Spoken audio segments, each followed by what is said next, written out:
இன்னைக்கு வந்து ஒரு சூப்பரான 3D ஒர்க் ஃப்ளவர் டிசைன் தாங்க பார்க்க போகிறோம். நான் ஆல்ரெடி நிறைய வீடியோவில் சொல்லியிருப்பேன், எம்ப்ராய்டிங் மிஷினில் வந்து நிறைய டிசைன் உங்களுக்கு பிடிச்ச மாதிரி போடலாம் அப்படின்னு. ஸோ அதில் ஒன்று இந்த டிசைன்னே சொல்லலாங்க. இது வந்து 3D ஃப்ளவர் டிசைன்.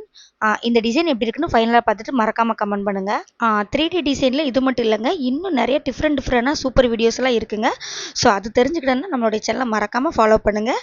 இந்த மாதிரி நீங்களும் எம்ப்ராய்டிங் மிஷின் வச்சுருந்தீங்கன்னா கண்டிப்பாக நம்ம சேனலை தொடர்ந்து ஃபாலோ பண்ணி நீங்களும் ட்ரை பண்ணி பாருங்கள். கண்டிப்பாக உங்களுக்கு ஒர்க் அவுட் ஆகும். நான் இந்த 3D டிசைனில் வந்து அவுட்லைன் கலர்ஸ் கொடுத்ததுனால உள்ளே கொடுத்துருக்க ரோப்புமே நான் கலர்ஸ் தான் கொடுத்துருக்கேன், ஏன்னா சேமாக இருக்கணும் அப்படிங்கிறதுக்காக. நீங்கள் வந்து உங்கள் ட்ரெஸ்ஸுக்கு மேட்சாக கொடுத்துக்கோங்க. இந்த 3D டிசைனில் இன்னொரு அட்வான்டேஜ் இருக்குங்க. நீங்கள் ஹேர் கிளிப் பண்ணுறவங்களா இருந்தீங்க, இந்த டிசைன் அப்படியே கட் பண்ணி அந்த கிளிப் மேலே செட் பண்ணிங்கன்னா பார்க்குறதுக்கு அவ்வளோ அழகாக இருக்குங்க. வேணால் ட்ரை பண்ணி பாருங்கள். அது மட்டும் இல்லைங்க, இந்த எம்ப்ராய்டிங் மிஷினில் உங்களுக்கு பிடிச்ச மாதிரிக்கு இன்னும் நிறைய சூப்பரான டிசைன் போடலாங்க. அது தெரிஞ்சுக்கணும்னா நம்மளுடைய சேனலை சப்ஸ்கிரைப் பண்ணி தொடர்ந்து ஃபாலோ பண்ணுங்கள். சரி, ஓகேங்க. இந்த டிசைன் எப்படி இருக்குன்னு ஃபைனலாக பார்த்துட்டு கமெண்ட் பண்ணுங்கள்.